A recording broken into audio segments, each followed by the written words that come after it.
तो संभल में 24 तारीख की सुबह आखिरकार क्या हुआ था, किसकी गलती थी, संभल का गुनहगार कौन है, जो 3-4 लोग मारे गए हैं उनकी मौत का जिम्मेदार कौन है, किसने की थी शुरुआत, इस वीडियो में मैं सिलसिलेवार तरीके से आपको बताऊंगा, सबूत दूंगा बाकायदा कि आखिरकार किसकी जान खतरे में थी और कौन था जो इस पूरी घटना का जिम्मेदार है, असल जिम्मेदार है।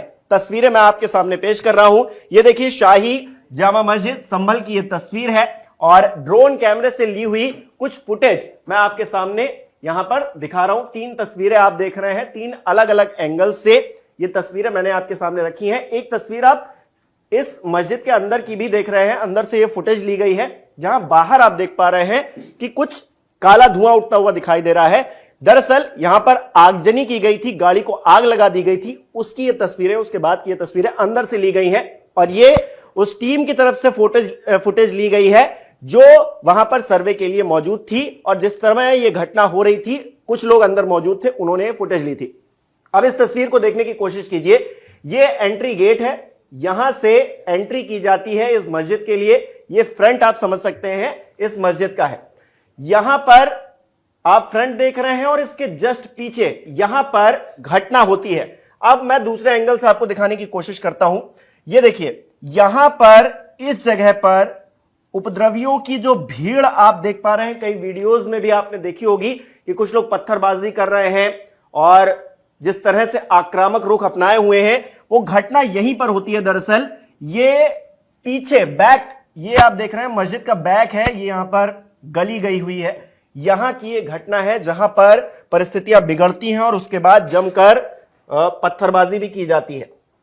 अब देखिए वहां की तस्वीरें मैं आपको दिखाता हूं जहां पर यह घटना हुई है। पीछे का जब मैं जहां जिक्र कर रहा था ये वहीं की घटना है और जो आप काला धुआं पहले देख रहे थे तस्वीरों में, वो इसी गाड़ी से निकला हुआ धुआं है जो कि अंदर से फुटेज ली गई थी। यहां पर आप जितनी तस्वीरें देख पा रहे हैं, जितने लोगों को देख पा रहे हैं, आप एक चीज और गौर कर रहे होंगे कि सबके मुंह पर कुछ ना कुछ बंधा हुआ है, यानी कि ये अपनी आइडेंटिटी छुपाने के लिए लोग यहां पर मौजूद थे और ये जानते थे कि ये क्या करने जा रहे हैं, क्या कर रहे हैं। आप यहां पर भी तस्वीरें देखेंगे तो इन लोगों के मुंह पर आप देख रहे होंगे कुछ ना कुछ बंधा है, रुमाल बंधा है, कपड़ा बंधा है। आप कश्मीर की उन तस्वीरों को याद कीजिए जहां पर पत्थरबाजी हुआ करती थी एक जमाने में।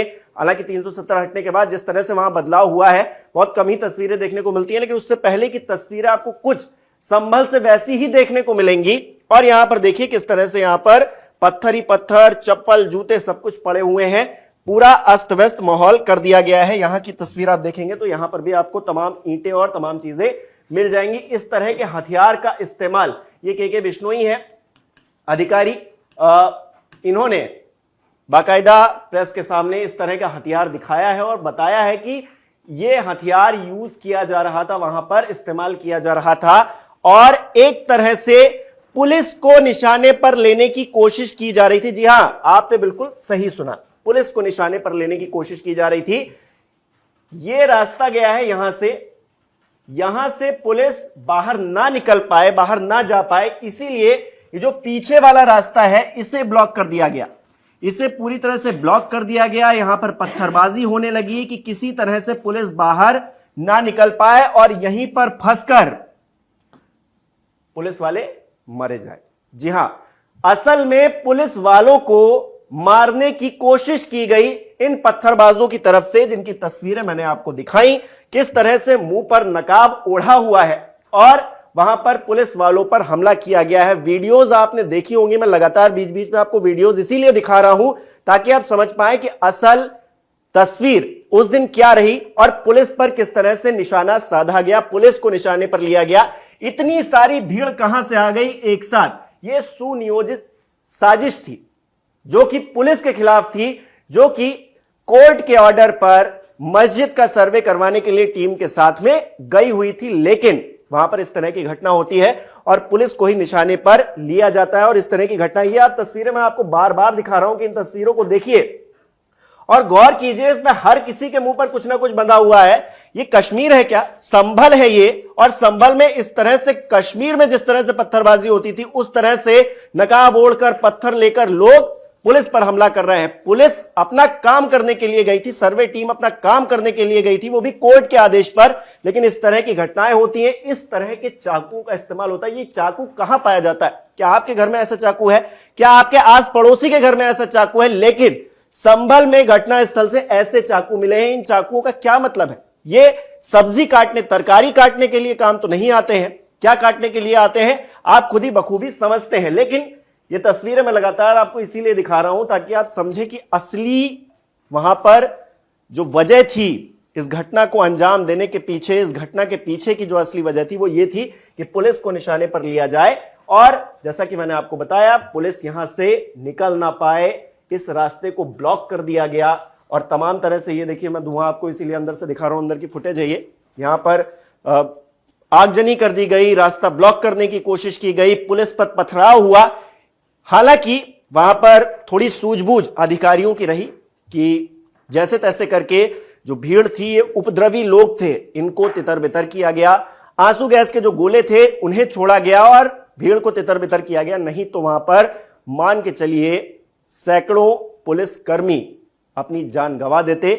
लेकिन अधिकारियों की और उनकी कुछ किस्मत भी रही, कहिए, कि वो लोग जैसे तैसे बच गए। लेकिन आप देख रहे हैं कि के बिश्नोई खुद ही घायल हो गए, तो फिर तमाम अधिकारी भी घायल हुए हैं और इसमें पुलिसकर्मी भी घायल हुए हैं, बाकी लोग भी घायल हुए हैं, आम लोग भी घायल हुए हैं, बहुत सारे लोग मारे भी गए हैं। लेकिन इसकी असल वजह यही है कि एक साजिश थी। इस साजिश के तहत रास्ता ब्लॉक करने की कोशिश की गई। इस रास्ते पर पुलिस वालों को बीच में फंसाकर मारने की, ऊपर छत से पत्थरबाजी हुई है, सामने से पत्थरबाजी हुई है। वहां जो रिपोर्ट कह रही है कि वहां पर देसी गन का इस्तेमाल किया गया है। देसी गन पुलिस तो यूज नहीं करती है, पुलिस इस्तेमाल नहीं करती है, तो वो कौन लोग थे जिन्होंने इस्तेमाल किया? कौन लोग थे जिन्होंने उसके जरिए पुलिस वालों को निशाना बनाया? और निशाना बनाने के चक्कर में बहुत सारे मासूम लोग, तो उन्हें नहीं कहेंगे हम लोग, क्योंकि वो पत्थरबाजी कर रहे थे, क्यों कर रहे थे, कैसे कर रहे थे, वही जाने। क्योंकि उनके परिजन तो कह रहे हैं हमारे बच्चों का तो कोई लेना देना नहीं था, वो तो वहां पर मौजूद भी नहीं था, फिर उसकी हत्या कैसे हो गई?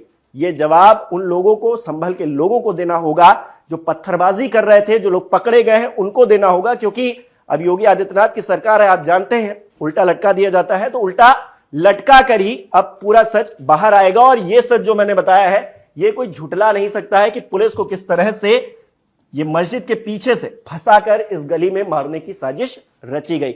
आप कैसे देखते हैं इस घटना को, हमें कमेंट करके जरूर बताइए।